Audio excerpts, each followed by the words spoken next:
I'm here with Mark Soames. Mark, thanks for joining me. Pleasure to be here. Mark, I would love to start with a strange fact about how humans have thought about consciousness historically. When I was a young child, I had a puppy, and it was my best friend. And it would get excited when I came home. It would cry when I went out. It would cower in fear during thunderstorms. And from my perspective as a child, it was completely obvious to me that this puppy had feelings. It had emotions like excitement and joy and fear. But yet, when one looks back historically, many people in history have believed that animals were not conscious. So famously, Descartes thought that animals were sort of non-conscious automata, and several others. How should I make sense of that? You've looked so deeply into the history and these paradigm shifts of people's thinking about consciousness. How can I make sense of that disparity? Well, the problem with animal consciousness boils down to one thing and one thing only, what is called reportability, because they don't tell us what they're feeling. This is considered problematical. I think that the reportability criterion for consciousness is a bit of a nonsense. It's very easy to write a computer program that would say, I am conscious. So it's reporting that it's conscious. It's completely meaningless. Reportability doesn't begin to get around the problem of other minds. So what you did as a child is what we all do. You can see from the behavior of a creature, or for that matter, a pre-verbal infant, that it has feelings. So how do you tackle this question scientifically? The easiest way, and the way that we generally proceed, is you make predictions as to what you expect will happen if the creature that you're talking about has feelings. And if those predictions are confirmed, then you have to consider your hypothesis to be upheld. That's just normal science. There's no other way of doing it. You can never get inside of the mind of your puppy any more than you can get inside my mind. So you can't have absolute certainty. All you can have is the weight of the evidence. And the weight of the evidence is enormous. When I say make predictions, I don't just mean I predict that if I clap my hands, the puppy will get a fright, or if I tickle the puppy, it will like it and will roll over, etc. I mean much more precise predictions. I'm sorry to mention animal research. I'm not an animal researcher myself, but these things have been done. The sorts of predictions that we're talking about I'll give you two examples. The one is deep brain stimulation. We know from humans who can report their experiences that if you stimulate a particular structure, it will generate a particular feeling, and they can report it. In fact, you can get around the problem of other minds by stimulating that structure in yourself and feeling what happens. If it's a pleasurable feeling, then you may predict that an animal in whom you stimulate the same structure will like the stimulation. In other words, they will work to get that stimulation. And if it's an aversive feeling, you can predict the opposite, that it will avoid getting that stimulation. And those predictions are confirmed every time in every mammal that we've tested. And why I say mammals is because they have the same basic anatomy as we do. So there's nothing else you can do. That's science. But I'll tell you, I said I'll give you two examples. I'll tell you another a study which is really quite startling, which concerns not puppies, but rather fish. Because vertebrates all have the same brainstem anatomy, basically, as we humans do. And the brainstem is an important part of where consciousness and feelings come from. So an experiment that I find very striking, it's called hedonic place preference behavior. The fish are in a tank. These are zebrafish, and you put the food, you regularly deliver food on this side of the tank, and so the fish tend to hang out there where the food is. Then the experiment is, what happens if we put something pleasurable that is not nutritional at the other end of the tank?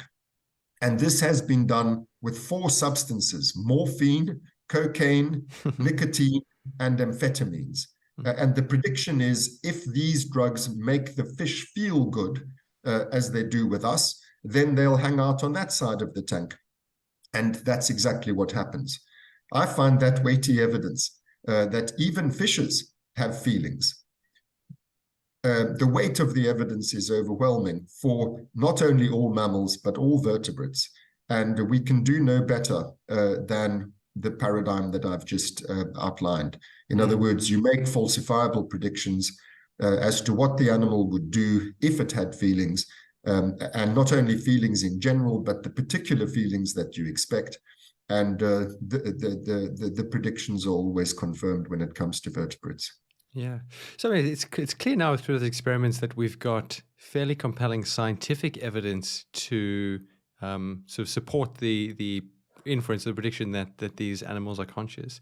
But even in the absence of that evidence, as a child, I mean, as a child's intuition, my intuition was that the animal was conscious, and I don't consider myself to be smarter than anyone in history. And we're talking about giants like Descartes. So how is it, like, what is the change that caused some of these great thinkers of the past to, have an intuition that's so different from a child living today?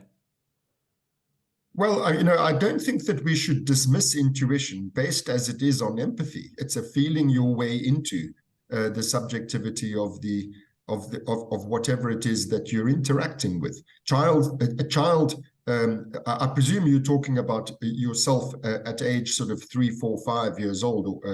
Yeah. So at that age, a child doesn't intuit that a rock has consciousness because a rock behaves in a very odd way from that point of view. But puppies, the way that they behave, we intuit that they're conscious because if you were to unpack the unconscious reasoning in the child, it is, well, everything that I predict the puppy would do if it had feelings is what it's doing. I infer from my own experience that kind of behavior feels like this.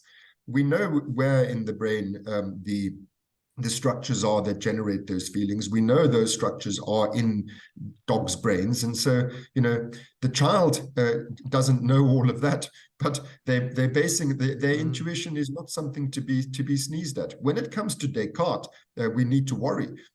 Don't forget Descartes. He's famous for his philosophy of doubt. His whole neurotic concern was, what can I be absolutely certain of? Well, you can't be absolutely certain of just about everything that we know in science. And so he famously concluded the only thing he could be certain of was that he existed. So, happily, scientists don't have the same high bar as the philosopher of doubt had. Yeah, it's interesting though, because he chose for his doubt to fall in one direction and not the other. And in this case, I do wonder. I mean, it challenges my own intuitions here when looking at things that I have an intuition that they're not conscious. So, for example, if I look at something like the internet, I have the intuition that it's not conscious, and it does make me wonder whether I can trust that intuition. What are your thoughts on questions of that nature? Could, for example, the internet be conscious? Well, my intuition is the same as yours, namely that it's not conscious. And as an aside, the fact that some theories of consciousness would require us to attribute consciousness to the internet, like, for example, integrated information theory, would the theory sort of requires that we have to attribute consciousness to the internet, and that makes me worry about the theory. So I think that the best one can do is admit to degrees of confidence. So when it comes to other human beings, we have, pretty close to 100% confidence that they have the same experiences as we ourselves have. Then when it comes to other primates, we have 99.9% confidence, and when it comes to other mammals, we have 99% confidence. When it comes to other vertebrates, for the reasons I've just outlined, I have a very high degree of confidence that all vertebrates have raw feelings. They have basic consciousness, because all the evidence suggests that they do. Once you move beyond vertebrates, I become less confident. It doesn't mean that I do not believe they're conscious. Like, for example, there's good evidence that the octopus is conscious. There's even some evidence that some crustacea are conscious, but I'm less confident when it comes to them. Once you move outside of the realm of animals altogether, and you start talking about plants, let alone the internet, my confidence becomes very low. It doesn't mean that you can prove that they're not conscious, and we just have to live with that. Science is a probabilistic business, and for me, the main thing is we should not set a higher bar for scientific theories of consciousness than we do for anything else in science. The way that we proceed, not that I'm a great admirer of Popper, but Popper is most natural scientists, just about all natural scientists, they do their work within a sort of Popperian paradigm. And we shouldn't do work on the problem of consciousness within any other paradigm. The same rules must apply. Yeah. You're touching on my philosophical gripes with the hard problem, which I think hopefully we will get to. You've written a lot in your book about the prospects of engineering consciousness in non-biological substrates, and you go into some depth, not just into the science in your book, but also into the ethical questions surrounding that. I would love to get to that, but I think we should warm up to it. Before we do, I would love to just understand what drew you towards studying these questions. What set you on this path that you're on to looking at these questions? Well, you should be careful about what questions you ask, because you might get very long answers. That is the full answer to that question actually takes me all the way back to my childhood. You mentioned your childhood and your puppy. In my case, when I was a child, my older brother sustained a brain injury, a rather serious brain injury, and it changed him dramatically as a person. Although he looked the same, he was not the same person. And so I was... I think we underestimate children. Children think about these things, but I think I was confronted perhaps a little more dramatically because of those events, and perhaps earlier than most of us. I was confronted with the sort of obvious fact that my brother as a person, the person who I played with and knew and interacted with, was radically changed by damage to his brain. That means that somehow these two things are bound up with each other.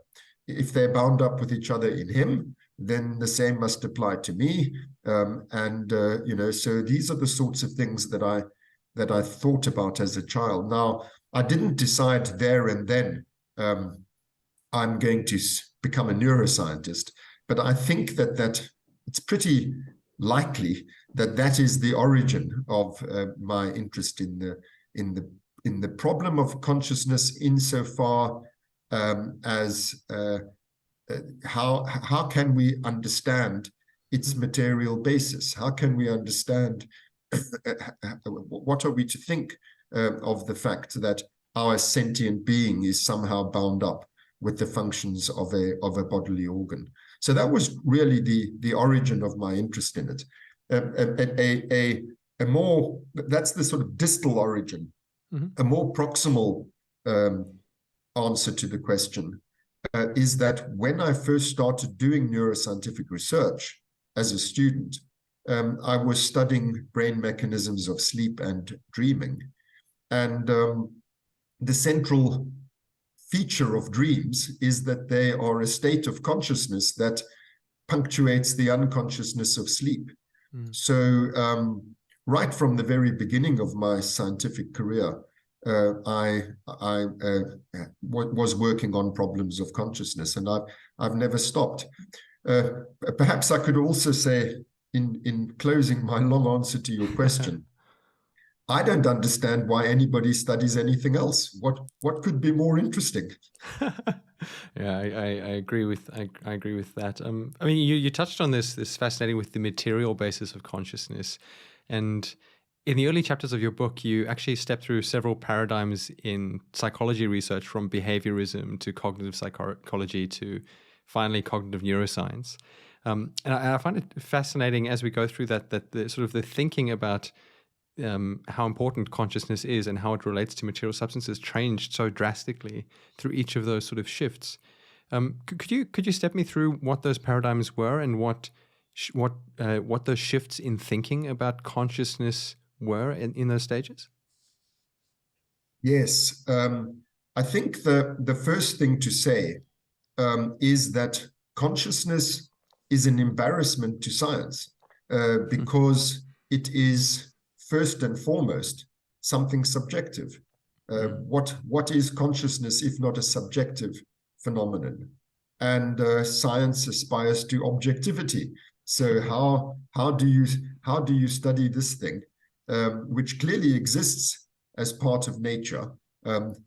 Going back to what we were saying a few minutes ago, even Descartes was willing to concede that this he can be sure of, that he actually experiences and therefore he exists.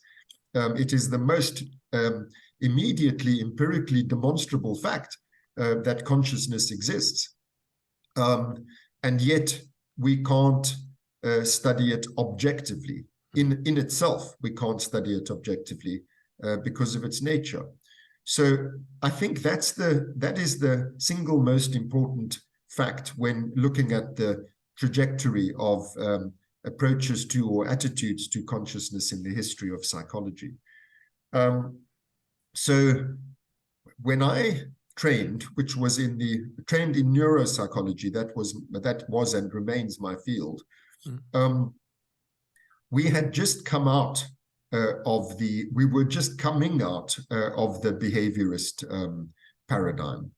And let's just remind ourselves of what that was. It was absolutely dominant in academic psychology. Experimental psychology departments all over the world for decades were behaviorist. And what that meant was that you can only study behavior. You can only study, in other words, the external physical manifestations of mental life. You can only study the external inputs, the stimuli, and the external outputs, the responses. And you could say nothing about what's going on inside, what was deemed to be a black box, the black box of the mind. And what that means, literally, is that the psyche was excluded from psychology.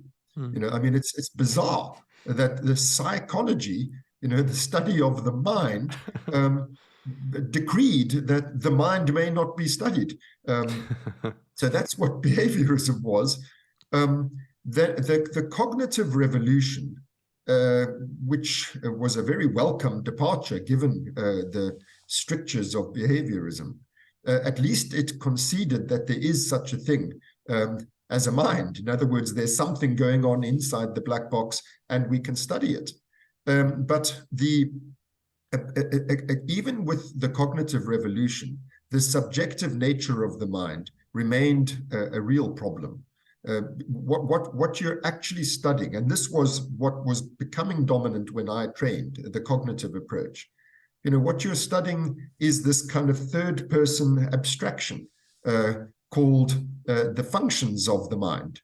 So although, thank heavens we were allowed to talk about the functions of the mind, there nevertheless were third-person abstract objective descriptions of an instrument rather than taking the point of view of the system itself.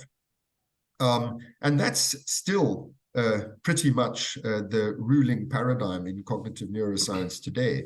but it is at least, unlike when I trained, it is not, it's not forbidden to, well, not quite forbidden. I mean, when I was a student, when I started, bear in mind why I studied neuropsychology, what I told you about the personal origins of my interest in this question. I mean, and they were, the interest was heartfelt. You know, I really needed to understand how consciousness works.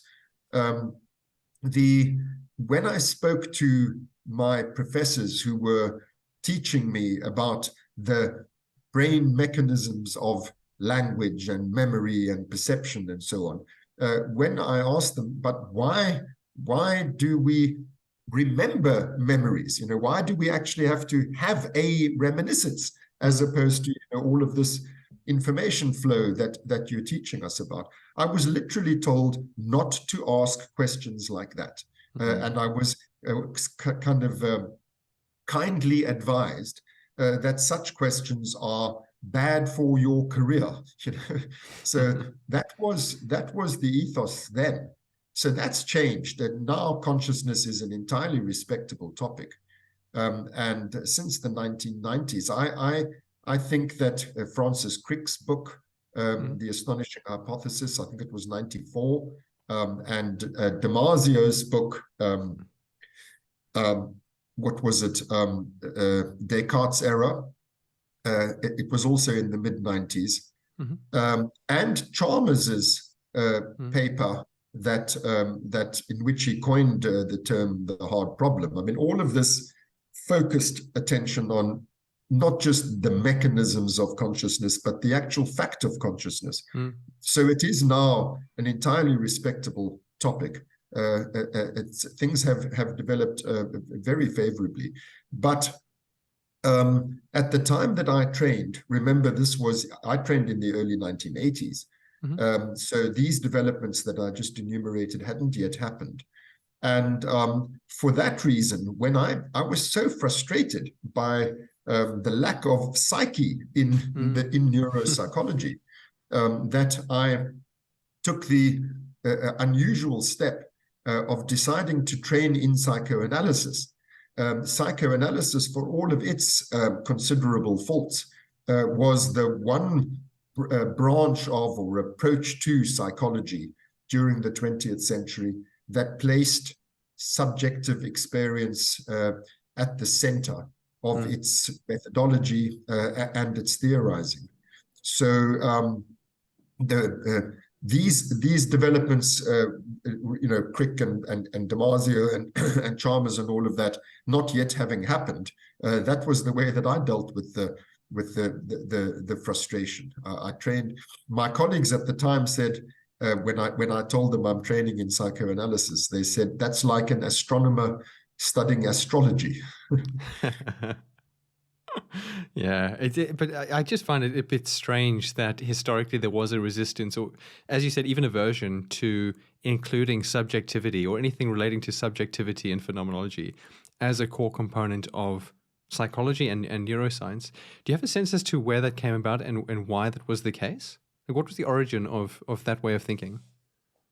I think it is just what I said a few minutes ago. It's just because the mind is subjective. You know, it's objective science can't use its standard methods on something that's not an object. If it's a subject, it's a problem for science.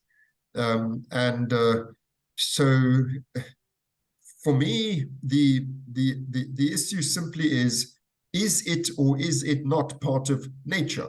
You know, does subjectivity exist in the universe? As I said earlier with reference to Descartes, it's the one thing we can be absolutely certain exists. So we just have to incorporate it into science. You don't adjust your object of study to your methods. You adjust your methods to your object of study. So, you know, but I don't think it's anything, I don't think there's anything, any mystery as to why it has been such a problem for science. I think that it simply is because minds, being subjective things, consciousness being a subjective state, you can only ever observe your own. There is no possibility of observing anybody else's mind. And so how do you do objective science on a thing like that? The approach that I took, which is not unique to me, the very word neuropsychology, and it's why I studied it, implies a combination of observational perspectives. The problems of subjectivity, given the overwhelming evidence that conscious experience is bound up with the physiology and anatomy of the brain, this conjunction gives us a basis for a methodological way around the conundrum of the subjective nature of the mind, because you can monitor its objective manifestations. The mind, in my way of thinking, when looked at from the outside as an object, simply is the brain. So there is an objective manifestation. You can see, touch, and listen to the brain. I mean, by listen, I mean, you can put electrodes in and listen to the spiking of neurons and so on. You can observe it objectively, and then all you need to do is correlate that with the subjective reports, and then you've gotten around the methodologically. You've gotten around the problem of studying subjective things. In other words, every subject, if you have 10 people and you stimulate the periaqueductal gray and they all say, "Oh, that's painful," you've got an objective thing that you're stimulating this place, this thing, this object, and everybody reports the same subjective state in consequence of it. Why should you doubt that subjective state is bound up with the physical event of stimulating the PAG? Yeah, for sure. I mean, the sort of common philosophical objection to something like that would be something like the possibility or the imagined possibility of like a philosophical zombie, which I've always taken to be quite analogous to talking to like about the problem of induction as it pertains to any other problem of science. There is some fundamental level in which you could never know the answer to something. We could never know that all the laws of physics that we've inferred have just been completely due to chance, just because of some world path we happen to be on. But it is an objection. That's why I think that we must worry about Descartes. I mean, it's a very weird approach to the world to say, how can I be absolutely certain of anything? But I repeat that science is not about absolute certainty. It never has been about absolute certainty. It's about the weight of the evidence and degrees of confidence in your findings based on the experimental method of I have a hypothesis. On the basis of that hypothesis, I formulate a prediction that according to my hypothesis, if I do this, that should happen. And if that is what happens, then you provisionally maintain confidence in your hypothesis. That's the only way we can proceed, not only in the science of consciousness, but in science altogether. That's how it works. It's not absolute certainty. You never see the face of God. So we never find the truth, but what we have is less ignorance. It's more likely to be true as we proceed in science, and we do make progress in science. If you look at the history of any scientific discipline, you see that over each epoch we have theories that can explain more of the evidence and that are therefore superior to the theories of the previous epoch. But that doesn't mean that the problem is ever solved absolutely. And as you were just saying about physics, which is kind of held up as the kind of prime example of a natural science. Heaven knows, in physics today, there's a hell of a lot that's not known and that we can't be completely confident about. But we do the best we can. It's all we can do. Yeah, yeah, agreed. And it actually it brings me to the an idea in your book. It relates to the mind as sort of like a prediction machine, and perceptions as sort of or the external world as a prediction of what we think is out there. We'd love to get to that in a second, but actually, one tripping point that I think might appear here is there is a confusion between a couple terms, perception, affect, and consciousness, which I think could trip up this conversation for people who've not looked into this. Could you quickly run me through each of those terms and how they differ and why people confuse them? Well, let's start with consciousness. This is, I think that most people, and I don't mean only scientists here, I think most people generally, what they take the word consciousness to denote is what they themselves experience. So consciousness is taken to be this, what I'm experiencing now. And I think even that is problematical for the reason that this is what human consciousness is like. But since there's no good reason to assume that only humans are conscious, I think that the term should not be reserved only for human type consciousness. It should be more inclusive. It should include all consciousness. So for me, the word, and when I say for me, all you can do, given that the term is used by different people in different ways, all you can do is be precise about your own definition of it. I use Tom Nagel's definition, and I don't do it arbitrarily. I think that especially since Chalmers's paper, which had such a big impact on the neuroscientific community, Chalmers's paper on the hard problem built very directly on Nagel's 1974 famous paper, What Is It Like to Be a Bat? And in that paper, Nagel says that an organism is conscious if there is something it is like to be that organism, something it is like for the organism. That I think is a nice, simple, inclusive definition of what consciousness is. If there is something it is like to be an organism, something it is like for the organism, then that organism is conscious. So that's the definition I use for consciousness.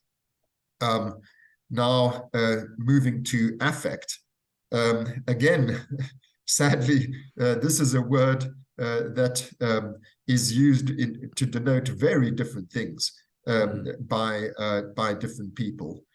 So it is an I take it, and again, all I can do is to tell you what I take it to mean. I take it to refer to the phenomenon of feeling. Affect is an abstract term for that function that we experience as feeling. And I use the word feeling for very good reason, and namely that feelings are always felt. You cannot have a feeling that you don't feel. If you don't feel it, it isn't a feeling. So that's what I take the term affect to refer to. It's an abstract noun denoting this phenomenal state called feeling. Now, that requires me to further unpack what do I mean by feeling, but what does not need unpacking is the fact that you feel it. In other words, it's an intrinsically conscious state. And you'll see how that links to my first definition of consciousness. Nagel says that the organism is conscious if there is something it is like to be that organism. So I'm saying feelings, there always is something it is like to have a feeling. So feeling, I think, is the fundamental property of consciousness, and affect, as we'll no doubt get to talking about soon, is the fundamental, the elemental form of consciousness.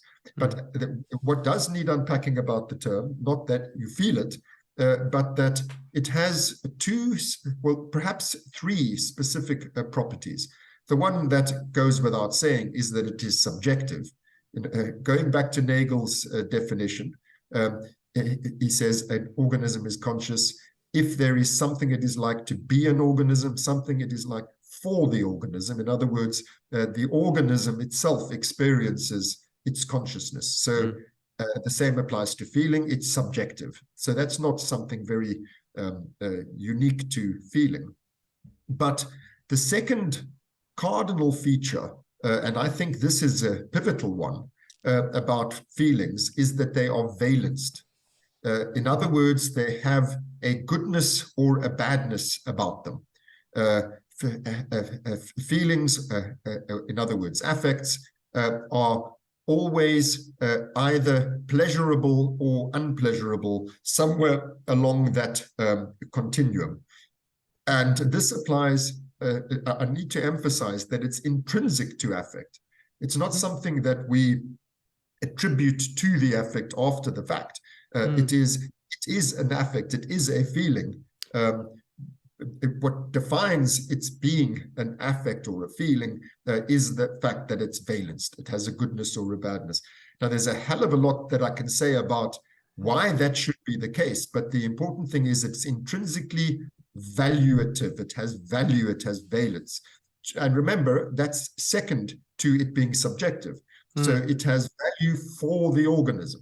That's value. So something it is like to be an organism for the organism. It means it has value for me. That's what an affect is. It has a goodness or badness to and for me. And then it also has a quality, by which I mean that there are different types of feeling. Pain is unpleasant, fear is unpleasant, sleepiness is unpleasant, and so on. But they're unpleasant in very different ways. It feels quite different to be in pain from how it feels to be depressed, from how it feels to be thirsty. And so that's the third property of feelings, is that they have a particular categorical quality. And categorical is important. Categorical variables cannot be reduced to a common denominator. The essence of qualia is what we're talking about there. So feelings are subjective, valenced, qualia. That's what they are. Perceptions do not have any of the properties that I've just described intrinsically.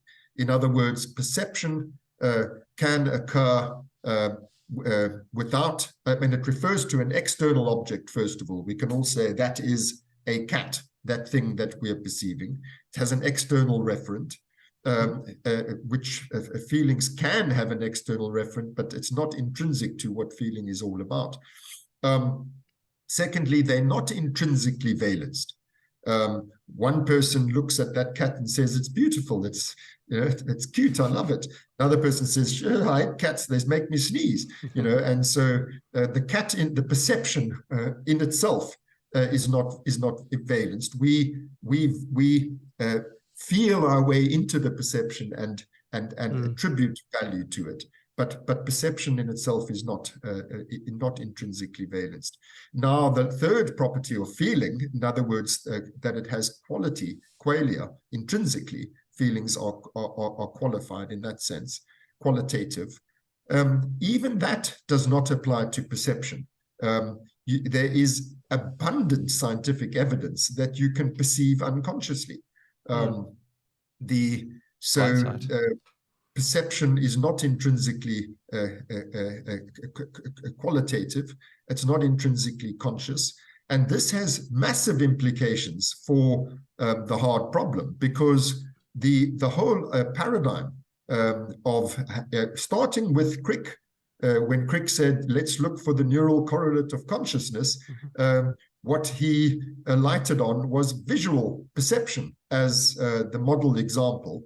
He was saying, and this has really, to this day, it remains the model example. If we can find the neural correlate of conscious vision, then visual perception, then we will have solved, we'll have gone a long way towards solving the problem of what consciousness is. And I think that's a very bad place to start, for the reason that I've just said, that visual perception does not have to be conscious. And so why start with a function that is not intrinsically conscious? I think if you're wanting to understand consciousness and trying to seek its neural correlates, rather start with feelings, which are intrinsically conscious things. But that's another story. There, I've defined those three terms for you, at least in terms of the way I use them. Yeah, no, I think it's very helpful, because you're totally right about perception being historically seen as the sort of most fundamental component of consciousness. I actually found it very unconvincing the first time I took a philosophy course and was taught the story of Mary the color scientist stepping out into the light and perceiving colors with the question, has Mary learned anything?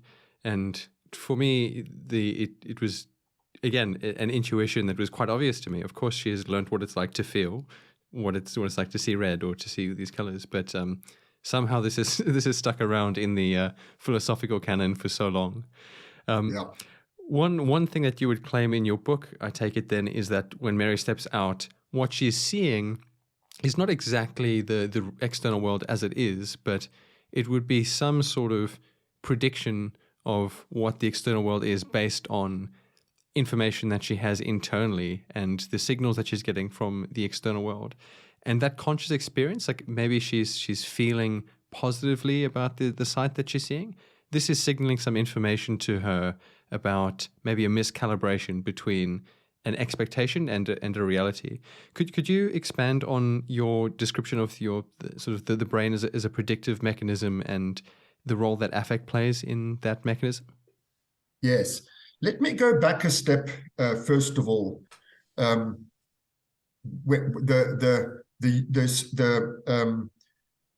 focus on perception as our model example of consciousness. It's not hard to see why we did that, because remember what I said earlier in our conversation. I said most people's definition of consciousness is this thing that I'm experiencing now, forgetting that we are just one species that has a particular type of consciousness, and in fact we have the most complex type of consciousness, and our consciousness is dominated by perception.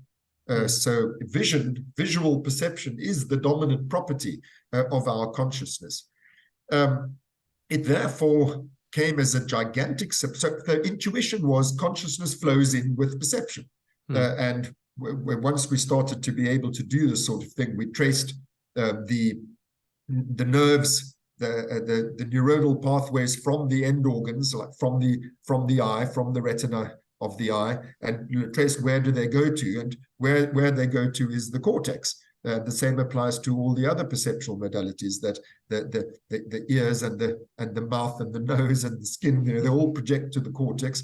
So it was perfectly reasonable to take this to be the right place to look in order to begin to grapple scientifically with the problem of how consciousness arises and what it's for. It therefore was a gigantic surprise in 1949 when Magoon and Maruzzi discovered entirely accidentally that in fact consciousness does not flow in with perceptual information. In fact, the consciousness is generated endogenously in the absolute core of the brain. So consciousness comes from within. Consciousness is applied to the incoming information coming in from our sensory organs. So now remember, I'm talking to you about Mary. You're asking me about Mary. So that's what goes on with Mary. Mary is receiving information from the outside, which is intrinsically unconscious. And she then feels her way into that information processing. She, like you, like me, like all of us. There's just absolutely no question. The evidence is as close to conclusive as any evidence can be, that the cortex is rendered conscious to the extent that it is modulated by the reticular activating system of the brainstem. So the consciousness is intrinsically subjective. It comes from within me, and I use it to feel my way into my perceptions and cognitions. Now, the next point that I have to make, which is a very obvious point, but it's kind of alarming when we stop to think about it. It is simply a fact that what we are receiving from our sensory organs is nothing other than spike trains. In other words, neurons firing yes or no. So it's ones and zeros. That's all we're getting. Firing or not firing. That's what a spike train is. There's light doesn't flow in through your eyes and then into your brain. It's not light. It's not sound. It's not taste. It is spike trains. We're ones and zeros. That's all that it is. So when we say that is people working within the predictive processing paradigm that I am aligned with, when we say that the perception is an inference about what's out there, I don't see how it can be anything other than that. It can only be an inference. It's a construction. So I'm getting all of these ones and zeros, and on the basis of that, I have to build up a model of what is causing these spike trains. What is causing this pattern of information that's coming in? What causes it? What would explain why I'm getting this particular not only pattern in this here and now, but pattern over time? The cause and effect business that we're talking about obviously unfolds over a temporal dimension.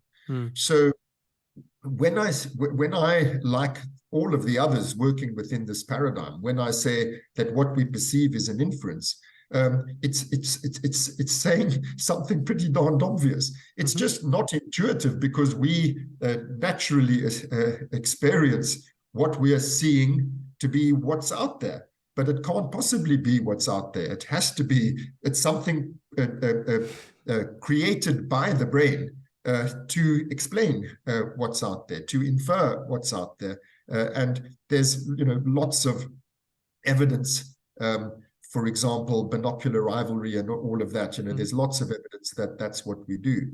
I just need to conclude by reminding you that because the consciousness comes from within, and as I'm arguing, consciousness is fundamentally affective, although I haven't yet had an opportunity to tell you why I believe that.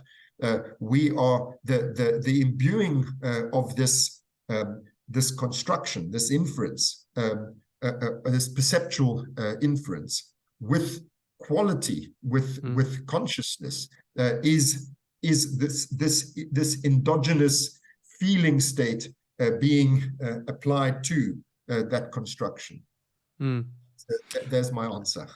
I think a lot of people would be caught off guard by two things you said there. The first one is that statement that consciousness comes from within and sort of emerges or as an overlay. Or I just think that component is not really well understood, and I think it's quite frankly quite controversial. And then the second component, which you alluded to, you have not had the opportunity to talk about how affect comes into it. I want to get to the affect part soon, but let's start with that first point. Where does that what is that compelling evidence that says the consciousness arises from within, and also the evidence that it comes from within the brainstem and not at some higher sort of functioning part of the brain? Right. Well, as I said, it was discovered in 1949 by Magoon and Maruzzi. And the technology they were using at the time was the EEG, the electroencephalograph, which measures electrical, the level of cortical activity, which was assumed to correlate with consciousness. And there was good reason for assuming that, because when you measure with the EEG, as you go to sleep, in other words, as you lose consciousness, the fast waves become slower and slower and slower. In other words, there's reduced arousal, a reduced level of electrical activity going on in the cortex. So Magoon and Maruzzi were studying cats. Again, I'm sorry, this long tradition of animal research. Physicists used to study cats as well in their minds, and those they're stuck around. Yeah. Yes, Schrödinger's cat. Exactly. So their prediction was that if you deprive the cat, and I'm speaking about ghoulish experiments, if you deprive the cat of any sensory inputs, it should fall asleep. It's consciousness, because consciousness flows in with perception. And that's not what happened. You can have in fact, not only a cat receiving no external information, in other words, it having been disconnected from all of its sensory end organs, but you can also have a cat with no cortex at all. And this is an experiment that's also been done, not only with cats, but with cats, dogs, rats, a great variety of mammals. If you remove the cortex early on in life, the animal doesn't fall into a coma. It's clearly conscious. It wakes up in the morning, goes to sleep at night, but also it shows all the basic emotional responses that you would expect it to. It is startled. It shows fear, fear behaviors. It shows anger, aggressive behaviors. They play. They copulate. They raise their puppies. So all of this is possible without any possibility of there being conscious perception, because the organ of conscious perception, namely the cortex, just isn't there. Now, going back to Magoon and Maruzzi, this was a whopping great surprise. So if the consciousness doesn't flow in with perception, and it isn't something that's generated from the cortex, because you don't need cortex in order to be conscious, then where does it come from? And what they showed was two things. If you damage the reticular activating system, which is a densely interconnected set of nuclei deep within the brain stem, if you damage those nuclei, the animal goes into a coma immediately. And when I say the animal, I mean every vertebrate animal, every animal that has a reticular activating system. If you damage it, the animal goes into a coma. So remember what I said about cortex? Doesn't happen when you damage. And cortex is a big, fat expanse of tissue. The reticular activating system is a small, little, densely packed region of the brain stem. You damage that tiny little area. In fact, it has, in more recent years, been demonstrated that the minimal area of damage that is necessary in human beings to produce coma is 2 cubic millimeters of reticular activating system. And I'm referring here in particular to a part of it called the parabrachial complex. So if all that's needed to produce a coma in a human being is 2 cubic millimeters of damage to that part of the reticular activating system. So clearly this is where the consciousness is being generated. And if you look at the anatomy, the reticular activating nuclei send long axons up to the cortex. So clearly they're doing something to the cortex. And this was the last observation of Magoon and Maruzzi. If you sever those connections, in other words, you make a small incision above the reticular activating system so that it is no longer able to have the influence that it has on the cortex, that too produces absolute coma, absolute loss of consciousness. So this is what I mean. You said it's startling, what I just said, and you said it's frankly controversial.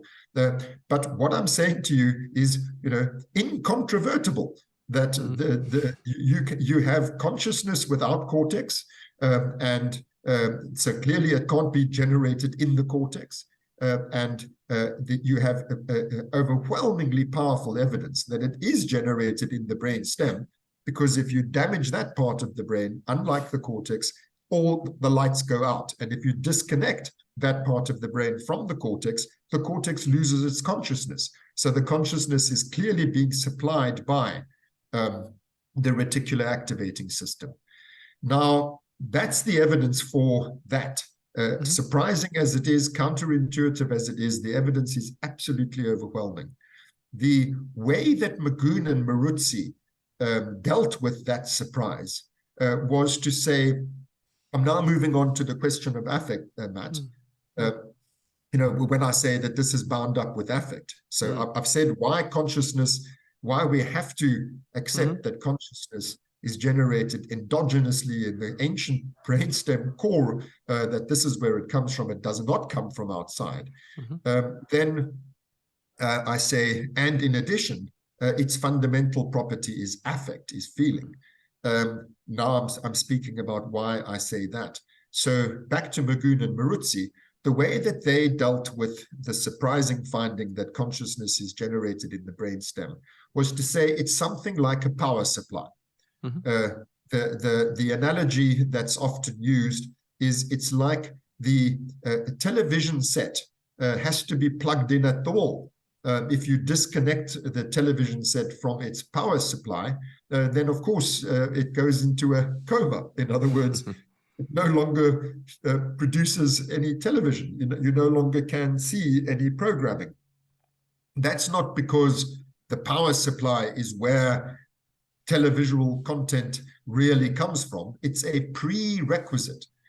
In order for the television set to do its televisual stuff, you have to plug it in at the wall. That's a necessary precondition for that. So the cortex is equated with the television set, and the reticular activating brainstem is equated with the power supply. That's the model that Magoon and Maruzzi bequeathed us. They used the terms level versus contents. So they say the brainstem provides a level, a sort of background arousal, a kind of blank wakefulness with no content. It's just this booting up the system, like the electricity supply. And then the content is what the cortex provides.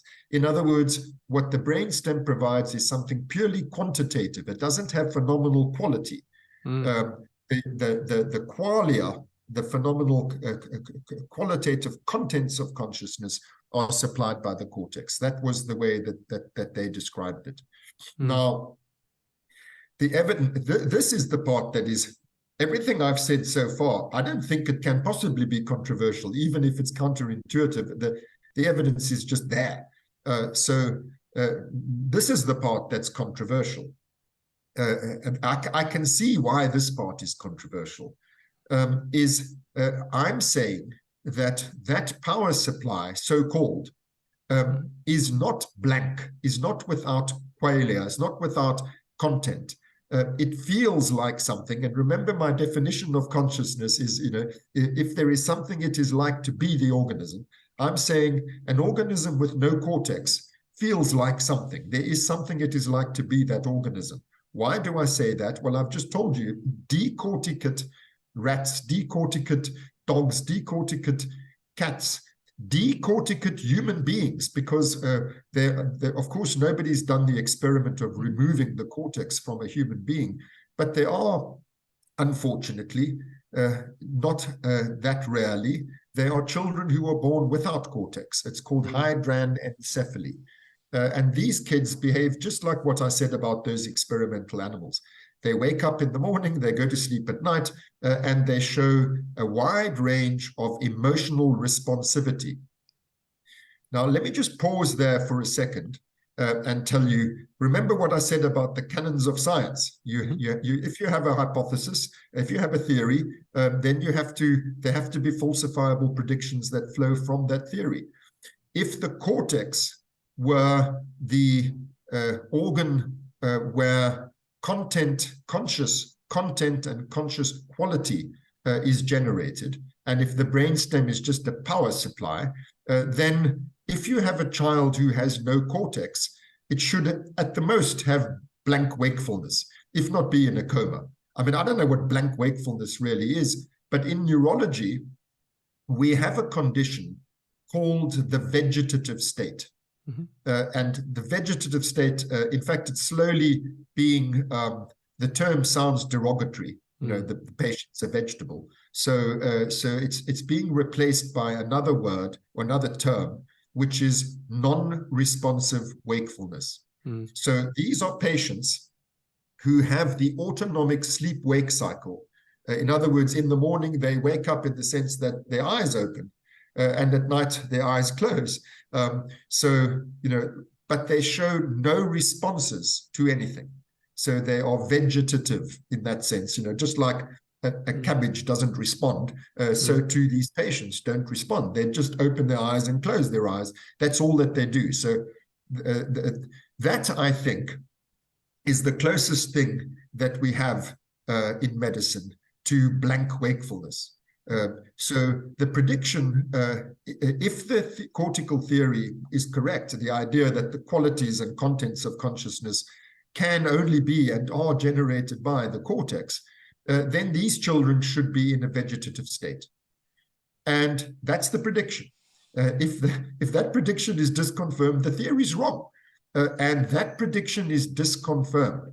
Those kids not only wake up in the morning and go to sleep at night, but they are emotionally responsive beings. Everything I said about the animals, the same applies to them. They show all the basic emotions. They show fear, they show rage, they show joy, etc. And so where are these things being generated? They've got no cortex, but they've got perfectly intact brain stems. Now we come back to the problem of reportability, where we started with your puppy. These kids, one function that most certainly is cortical is language. So there's no way they can tell us what it's like to be them.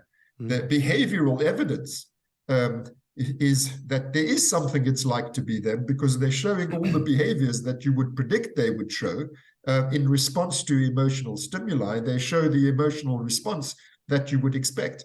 But they can't tell us, yes, that's scary, or yes, that's ticklish, or yes, that's irritating, or whatever. They can't say it; they just show it, like your puppy.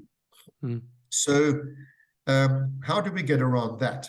Well, on my theory, which is that the affect, the feeling, is being generated by the brain stem. Because the behavioral evidence is that it certainly seems to be. In other words, that this arousal, this activation is not blank.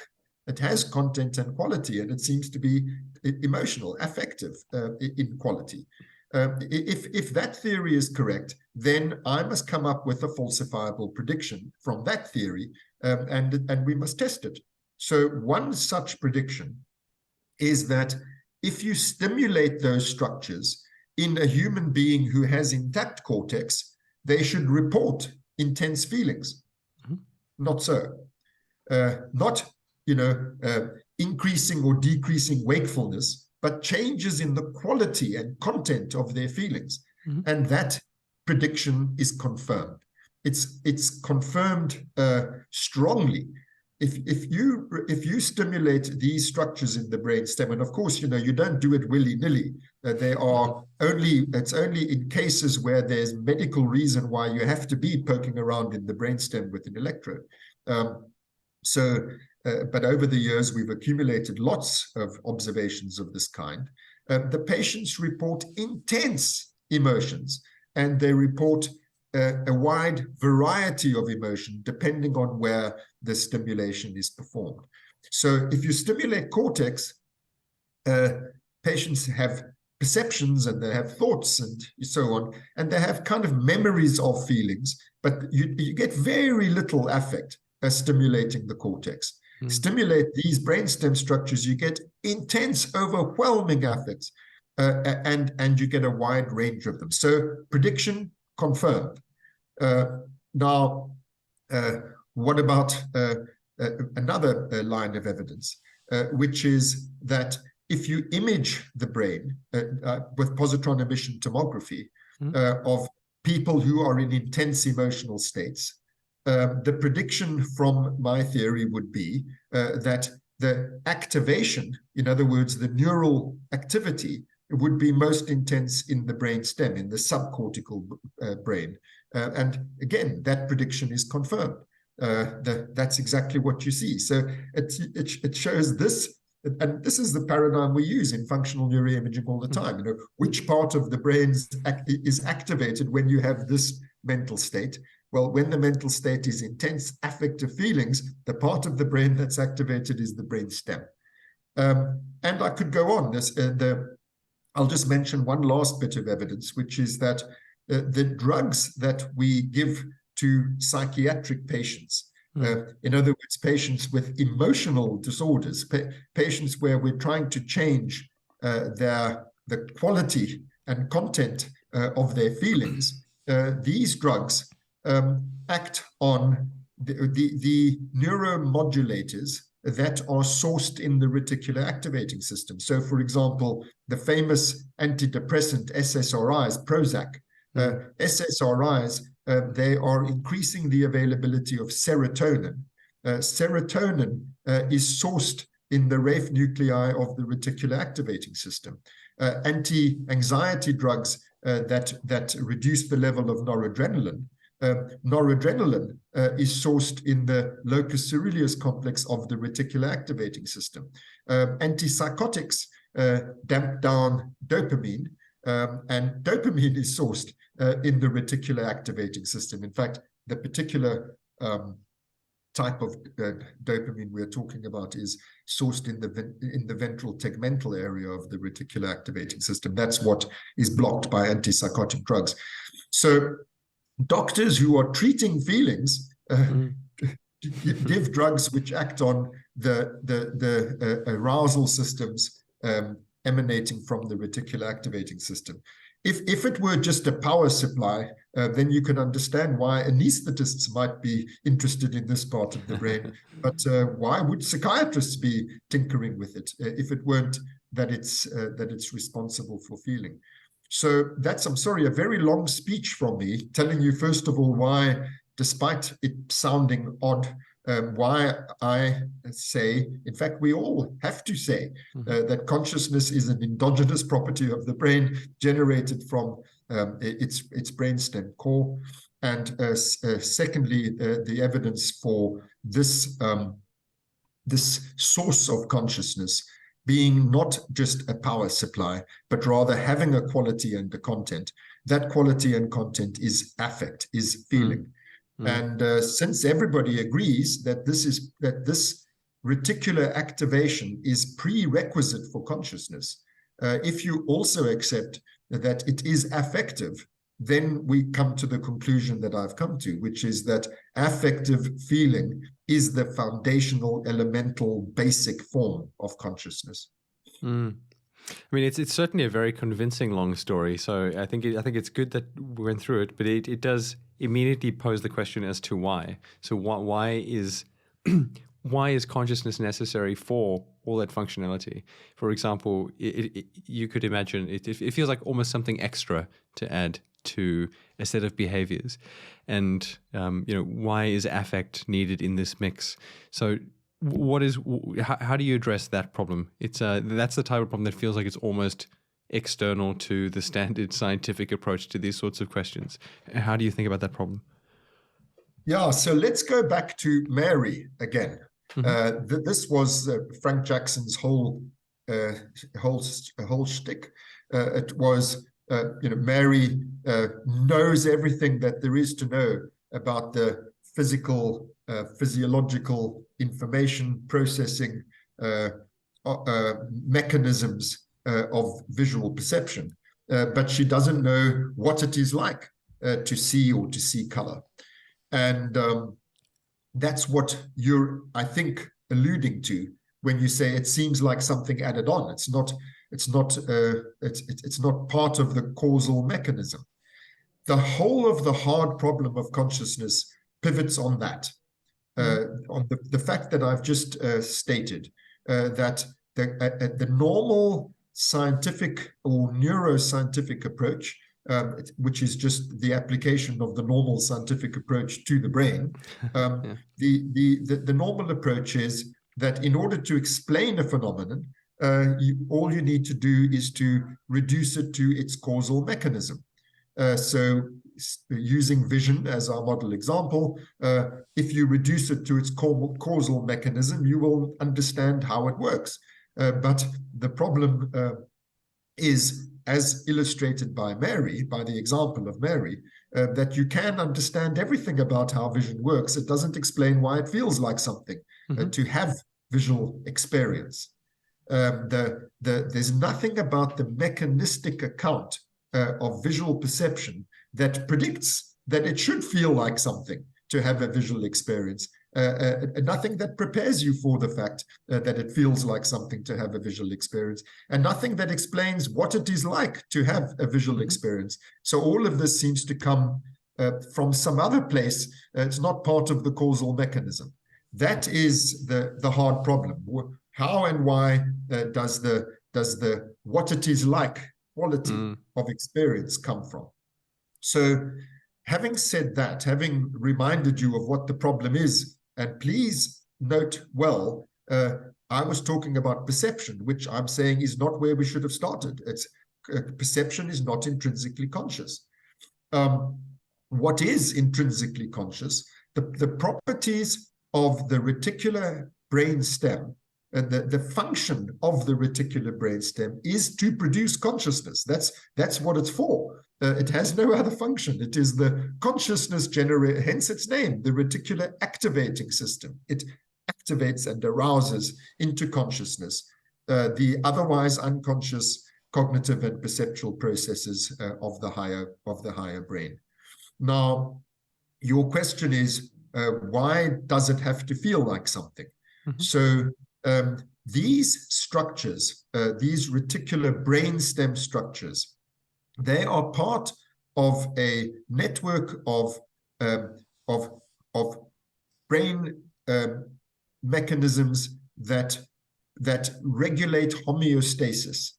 So homeostasis is a very basic, probably the most basic biological mechanism. It's probably the thing that best distinguishes living things from non-living things.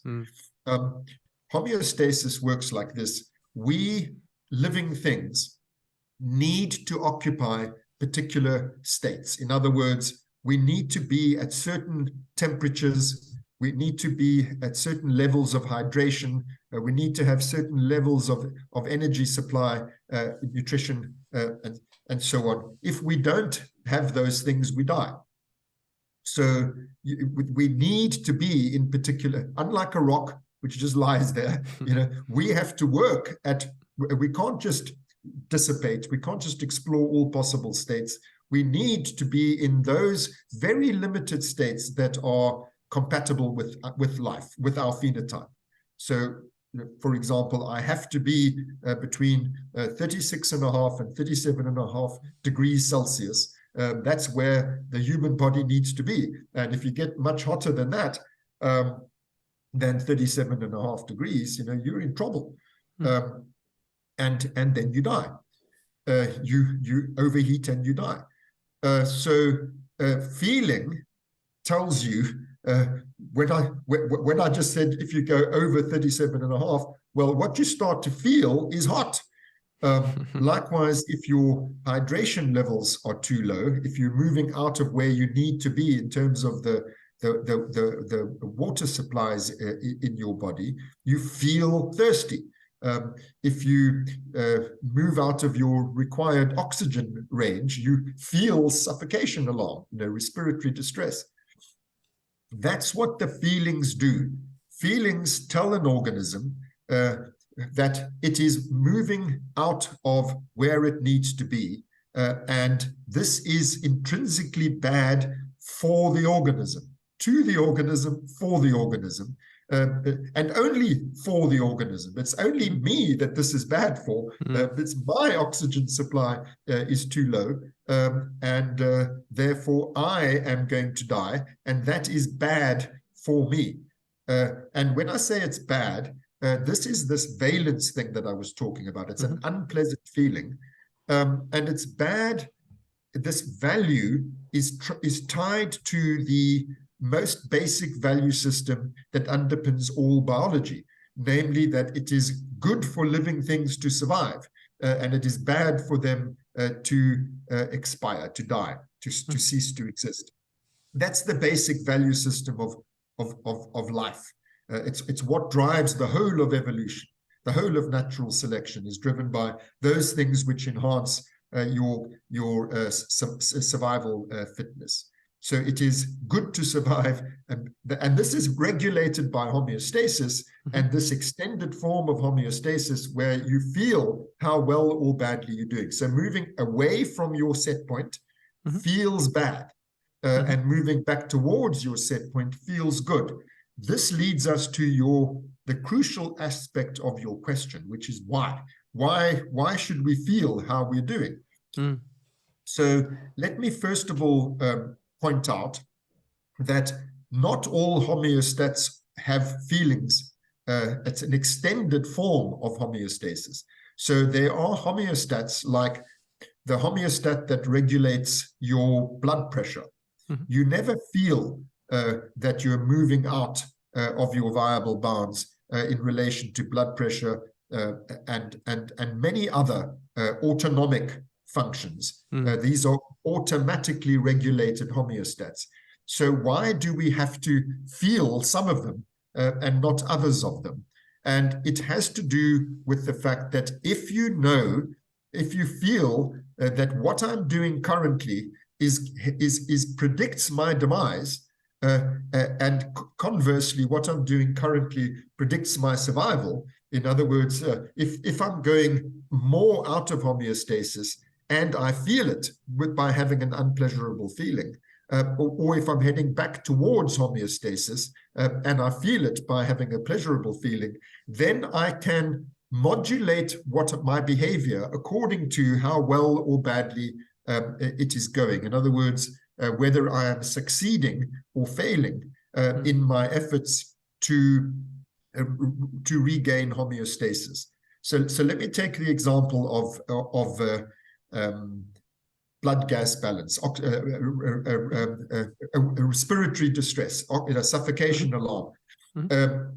Normally, it's regulated autonomically. You just breathe automatically because you have this autonomic prediction that as my oxygen level goes down, I breathe in, and then I breathe out, and then my carbon dioxide level goes down, and my oxygen level goes up. Carbon dioxide going up, oxygen down, breathe in, breathe out, breathe in, breathe out. And that's how you automatically stay within your viable balance of oxygen and carbon dioxide. That's in a predictable, ordinary situation. Now imagine that you're in a carbon dioxide-filled room. When you breathe in carbon dioxide, and you don't breathe in oxygen. You've never, and then suddenly consciousness, an awareness of your need for oxygen, you feel it. And it's a very telling example, this, at that point, you feel it. The question is why? Why do you now feel your need for oxygen? What is the feeling for? It's because you're in an unpredicted situation. You've never been in a burning building before, let alone this particular burning building, so you don't know what to do. There's no prediction available to you as what do you do now? How do you regain homeostasis?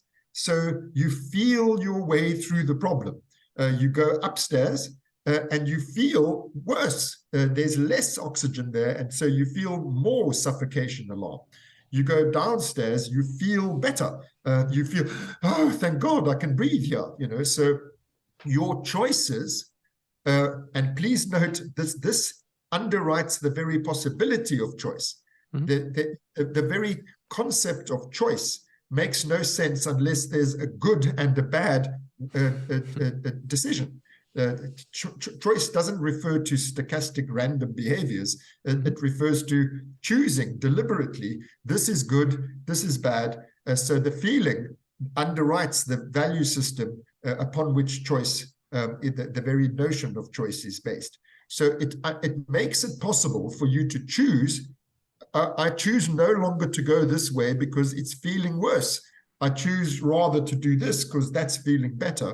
That is what feeling adds. This is what it does. This is what it's for. Is it enables us living creatures who are so fortunate as to have consciousness. It enables us to survive in uncertain situations, unpredicted situations, situations for which our reflexes, autonomic reflexes, have not prepared us. Now, prior to the evolution of feeling, of conscious feeling, what would happen in a situation like that, where the animal finds itself in an unpredicted situation? It can only behave stochastically. And if it's just so fortunate as to randomly do the right thing, it will survive, but otherwise it'll die. So in the vast majority of cases, the animal just dies because it doesn't have any mechanism for dealing with uncertain situations. So only that small subset of the species that happens to have the polymorphism that makes them do the right thing randomly, they will survive. The rest of the species will go extinct. So choice, the ability to not see by generations, okay, that this little subset of the species happen to do the right thing, so they survive and reproduce. And now in the next generation, the species is now endowed with this additional adaptive mechanism for dealing with what to do in carbon dioxide-filled rooms. The capacity to feel enables you to make choices during your own lifetime. In other words, it doesn't have to require generations of natural selection. You can change your mind. You can, and this is what voluntary behavior is. So you move beyond automaticity. On the basis of choice, voluntary behavior becomes possible. That's what feeling is for. That's not a small thing. It's not some nice to have add-on unnecessary thing. It has enormous, obvious adaptive functionality. It enables the creature to survive in unpredicted situations. And God knows there's a lot of unpredicted situations in life. And so that's what feelings are for. Now, please note, apropos of what we were saying earlier about perception, that if this is the basic function of feeling, and feeling is the basic form of consciousness, it starts as being something interoceptive. I'm feeling my oxygen supplies, I'm feeling my core body temperature, I'm feeling pain or sleepiness or whatever. It's about the state of my own body. So the fundamental form of consciousness is endogenous, has to do with the state of the organism itself. It's only secondarily as a later adaptation that it becomes possible to say, I feel like this about that. That's applying the feeling to the perceptual context within that is generating the feeling. So you can see what a further advantage that is. But it's not the basic function of consciousness. The basic function of all that you need, like those kids with no cortex, all you need is feeling, and you will behave according to whether it's going well or badly for you. Please note, it's very important to remind you that it's not just goodness and badness. It's goodness and badness in particular categories. So suffocation alarm feels different from sleepiness, feels different from thirst. It's because you need to know which one of your needs is going out of homeostatic kilter. because that determines what you do voluntarily. Lastly, I need to add, in relation to the question, what is the feeling for? What does it do? I need to add that on the basis of the functionality I've just described, not only do you survive in an uncertain situation, but you can learn from the experience. So what worked and what didn't work in that situation prepares you for any such future situation. When in burning buildings, don't go upstairs, go downstairs. And so this business of prediction that you mentioned earlier and asked me to talk about, that's the basis of that, is that on the basis of feeling our way through life's problems, we lay down predictions as to what works and what doesn't work. Memories are, of course, about the past, but they are for the future. Learning from experience, the whole point of it is to better predict what to do in the future. I think that answer actually leads us very nicely to the final topic I want to touch on. You mentioned that there were homeostatic systems that were not conscious. You mentioned blood pressure maintenance, keeping your blood pressure in a particular range. We're not aware of it. And you can think of other systems that are non-biological. I think as well that we have strong intuitions that they're not conscious. A thermometer, for example, sort of reaching a temperature that's in equilibrium with the environment. And I guess in that case, it doesn't have the survival needs that you mentioned. But, you can imagine as we edge closer. To use Dan Dennett's phrase, it doesn't give a damn. It doesn't give a damn. That's a great quote. I think you can imagine as we sort of edge closer though towards more complicated systems, and in particular recent advancements in artificial intelligence, you can start to engineer systems that do have those components that you mentioned. That they have certain set points along various variables that they try to maintain within a particular range. They can have an intrinsic need or an objective function to survive, to persist, to replicate. And so then that does start to broach the question of whether those systems themselves could have a form of consciousness, because if we're seeing a very strong reason for a biological system to evolve that functionality, that feature, could a non-biological system do the same? And I think from reading your book, you and I share the belief that they can and that we could probably create them. My real question actually for you is, should we?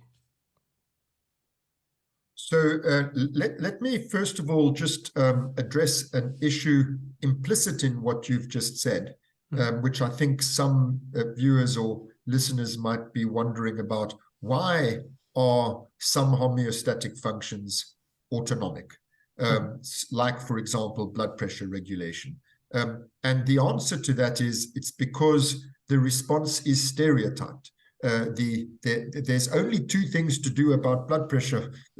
You can change your heart rate and you can change vasodilation. Those two things are the variables that need to be changed, and they changed absolutely in an absolutely stereotyped way. So all and you speak about non-biological homeostats like a thermostat. Likewise, their behavior is completely predictable. So it's just a matter of when this happens, I do that. When this happens, I do that. That doesn't have to be so simple. It can be, that there's a million different things. When they happen, I do a billion different things, but it is always entirely predictable. It is, as it were, as they say, hardwired into the system. So there's no uncertainty. It doesn't have to decide anything for itself. It just does whatever the program tells it to do. So how does a conscious system, a system capable of feelings, how does it differ from such a system?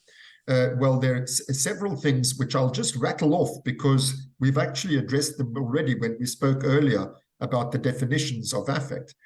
First of all, the system, if it's going to be able to have feelings, it has to have the possibility of subjectivity. In other words, there has to be the possibility of there being something it is like to be the system.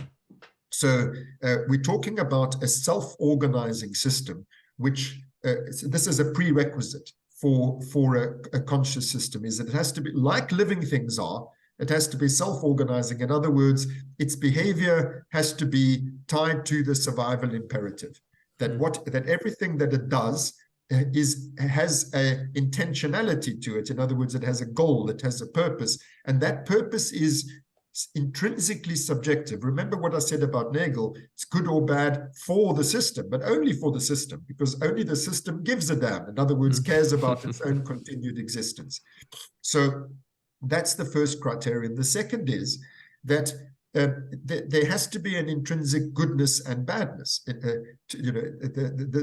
underwrites what feelings are for, and that is tied to the survival imperative I've just said. So the artificial agent that could have could have feelings, would have to have the possibility of a point of view of its own. In other words, selfhood, subjectivity, this is what matters to me. And the mattering has to be valence. There must be an intrinsic goodness or badness tied to what it's doing. And then the third crucial criterion, and now you'll see why I was emphasizing it so much earlier, is that it has to have multiple needs. It's not just I need energy supplies. It's always the same. It has to have multiple needs so that they need to be qualitatively differentiated from each other. As I said several times, sleepiness feels different from pain, feels different from thirst, feels different from the need to urinate, and so on. We have these different needs. They cannot be reduced to a single common denominator. That's the crucial thing, and I'll explain in a moment why it's crucial. They cannot be reduced to a single common denominator in this sense. I'm just explaining what I mean by that. If I have 8 out of 10 of sleepiness and 4 out of 10 of thirst, I can't say, therefore, I have 12 out of 20 of total need and then just sleep. If I only sleep, I'll reduce the common denominator number of this global thing called need, but I'll die because I didn't drink. I have to sleep and drink and eat and. So each of these needs has to be met in their own right, and that means, speaking now the language of mathematics and statistics. It means that each need has to be treated as a categorical variable. A continuous variable you can reduce to a common denominator. Categorical variables, by definition, are qualitatively distinguished from each other. So 8 out of 10 of sleepiness and 8 out of 10 of thirst are not the same thing. They're qualitatively different. And that's what a categorical variable is. So what you need is a system that gives a damn. In other words, its basic design feature is I need to continue to exist. Everything that I do is tied to that thing which matters to me, my own existence. That gives a goodness and a badness to my choices, and those choices have to be qualitatively distinguishable by me. A system that has that functionality just does have feeling, because that's what feeling is. I've just described the mechanistic properties of this thing called feeling. And remember, what I've said all along in our conversation is that feeling is intrinsically conscious. It has to be felt. That functionality to and for the system just is what we mean by that system having feelings. Sorry to interrupt. Doesn't that come along for the ride in many types of systems? Because, I mean, as an implied goal, a system would want to survive to achieve its more explicit goals, right? And so you could create a system with some fairly obvious goals. Write some code, clean up some text. Why does the system? There's no existential value to and for the system in reading in text comprehension or in text generation or whatever. But if it's primary, But if its primary goal is to, do that functionality, isn't survival, like persistence of the system, a prerequisite? And so there is an implied goal, right? The system doesn't do anything to maintain its survival. It's not a goal of the system. If you certainly can build that into the system, you can build into the system. That's what I'm saying. That's why I'm agreeing with you, as you know. I believe it is possible to engineer such a system. In fact, Richard Feynman, the brilliant physicist, he comes up too often on this podcast. What did you say? Everyone mentions Richard Feynman on this podcast. Okay, well, on the blackboard, when he died, on his blackboard, this statement was found. It was not quite his last words, but something like it, because it was written on his blackboard. He wrote, "If I can't create it, I don't understand it." And I think that that's exactly to the point. So if you really do believe that the causal mechanism whereby feelings are generated, the mechanism, the cause is the one I've just described, then if you engineer such a system, it should feel like something. And I believe you can engineer. And in fact, I'm involved in a concerted effort to do exactly that. And we're making very good progress. I have no doubt, not no doubt, sorry, that's not true. I have very little doubt that we will be able to engineer an agent that has artificial feelings. Please remember, these are feelings quite different from the ones you and I have. They're feelings that the robot has based on its needs, which it has multiple needs, which are categorically distinguishable from each other, all of which have survival value to and for the robot. There's no good reason why it shouldn't be possible to engineer such a system. But now, bearing in mind, how long we've been talking, I do want to answer or address the question. You said, you sort of implicitly said, look, I agree with you. It should be possible to engineer a conscious system, but should we do it? That's the ethical question. And I think that's an enormously important question. So let me address that. First of all, given what I've said, that feeling is an extended form of homeostasis. Homeostasis is not a complicated thing. It's been reduced to a set of equations by Carl Friston in this wonderful paper in 2013, Life as We Know It. There he reduces the mechanism of homeostasis to plainly engineerable, in plainly engineerable terms. I wrote a further paper with him 5 years after that, with the title How and Why Consciousness Arises, where we gave the equations, the basic formalisms for how this extended form of homeostasis that generates feeling, how that works. So the cat is out the bag in that this is not a secret. And it's not that we did something evil. If we hadn't done it, somebody else would do it. It's just, it's not, if you'll excuse the pun, it's not rocket science. It's not neuroscience. It is neuroscience, but it's not that difficult. By the way, Antonio Damasio already in his, not in Descartes' Error, but in, he wrote a lovely book, I think it was in 2001, The Feeling of What Happens, I think was the title. There he said what I'm saying, he said feelings are fundamentally homeostatic. So all of this, the whole, and the mathematical formalisms that I spoke of earlier, they are extensions of the free energy principle. That whole paradigm it's all in everyone. It's all public. It's all open. Many people are working in that area. So what I'm leading up to, sorry, I'm being a bit verbose here, Matt. What I'm leading up to is it's going to be done. if it can be done, it's going to be done, definitely. So it's too late for us to think about, should we have the knowledge as to how to go about engineering this extended form of homeostasis that generates feeling.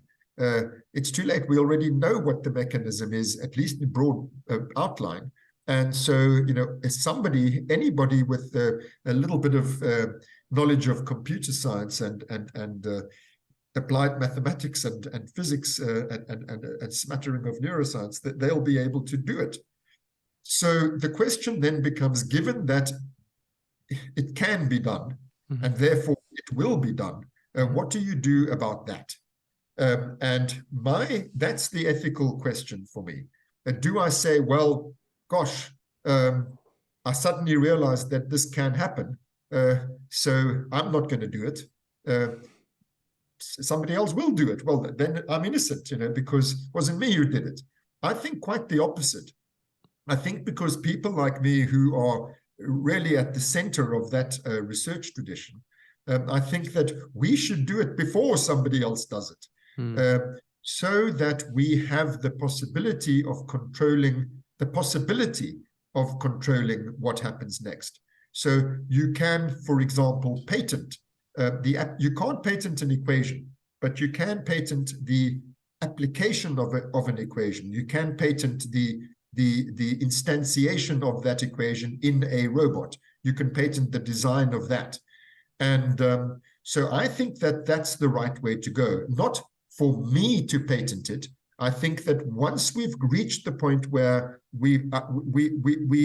there's good reason to believe that our criteria for attributing feelings to our artificial agent are approaching or have been achieved, then at that point we should we should have the thing patented in the name of an organization, not in any one individual's name, and in the name of an appropriate organization, an organization that's concerned about the dangers, and I include not just the dangers to humanity. I mean the ethics altogether of having conscious machines, and then call a meeting of stakeholders, philosophers, ethicists, neuroscientists, computer scientists, AI people, government, industry, and so on, where we then are in a position to say, okay, we need to regulate this.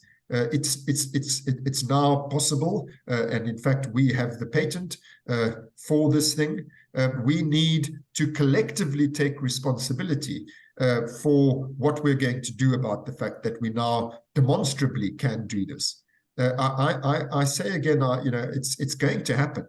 It's just a question of when.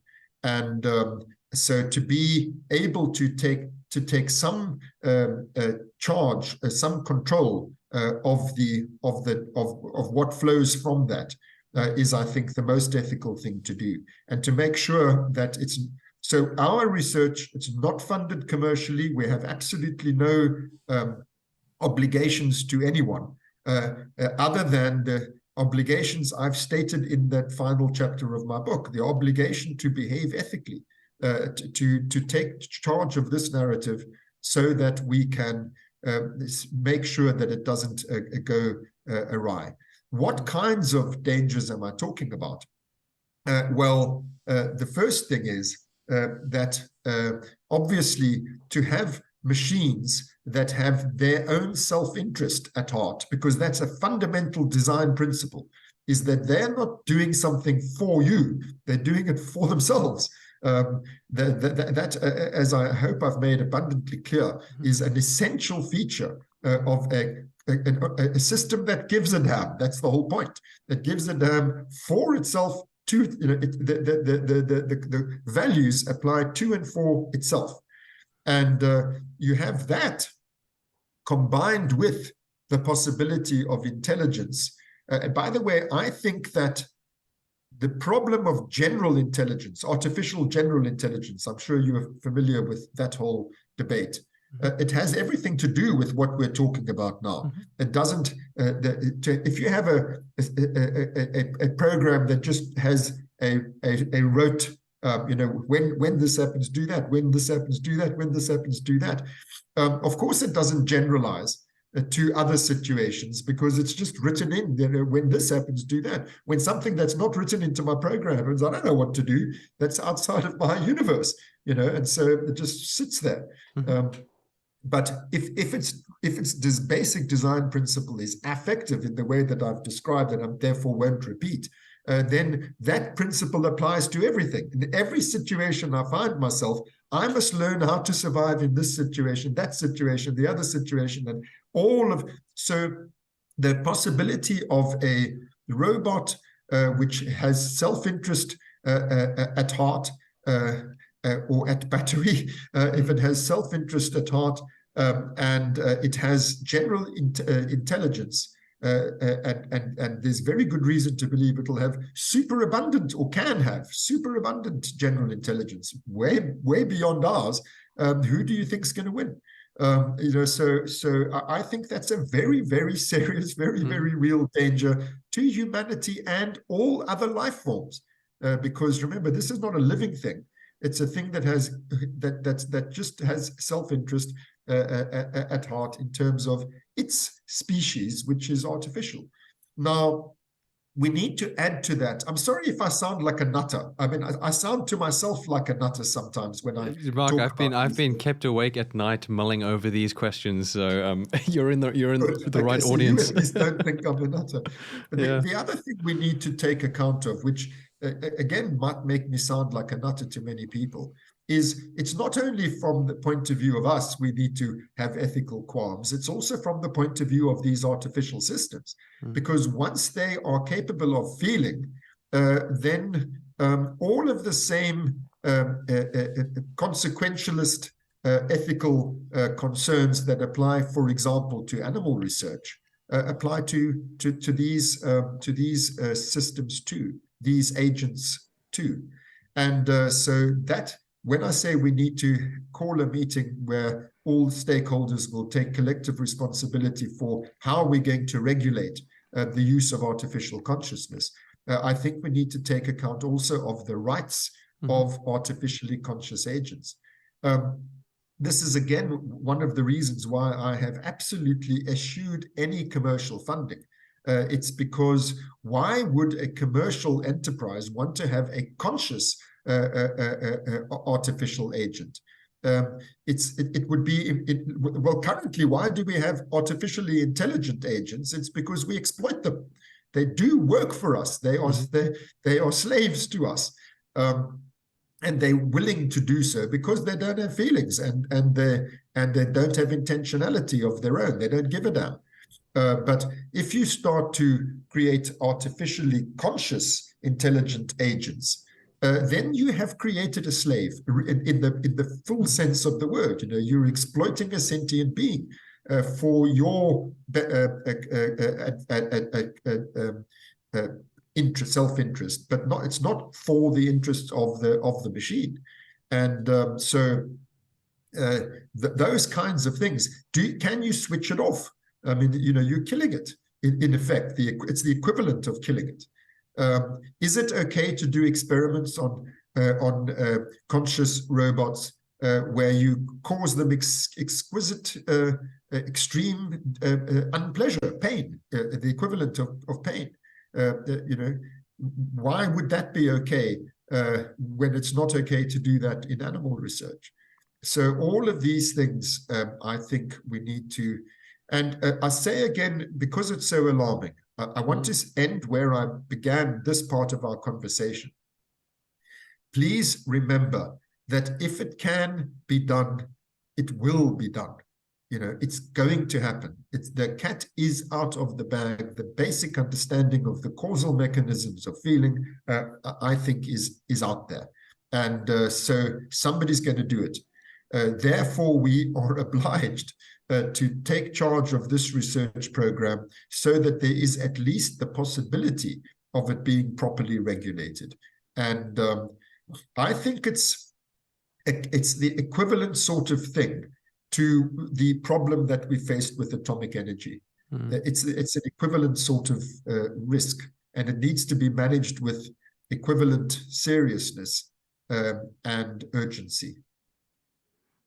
Yeah, Mark. Well, I think that's actually a great place to bring it to a close. We could talk to you for hours on this topic. I have questions going through my head. People will definitely want to follow up more, read your stuff. But maybe we will close it there. Thank you so much for joining me. It's been an absolute pleasure. Thank you very much, Matt. Thanks for your time.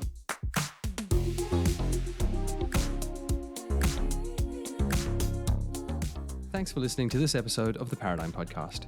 If you're enjoying this podcast, please consider sharing it with friends and family and leaving a 5-star review on your favorite podcast player. This goes a long way towards boosting our visibility and helping us attract even more fantastic guests. You can also head on over to our website, where you'll be able to submit questions for our guests, get access to special Ask Me Anything episodes, and some other nice perks. The Paradigm Podcast is free, but donations are very much welcome. For more, check out the links in the show notes. Thanks for listening, and I hope you'll join me again next time.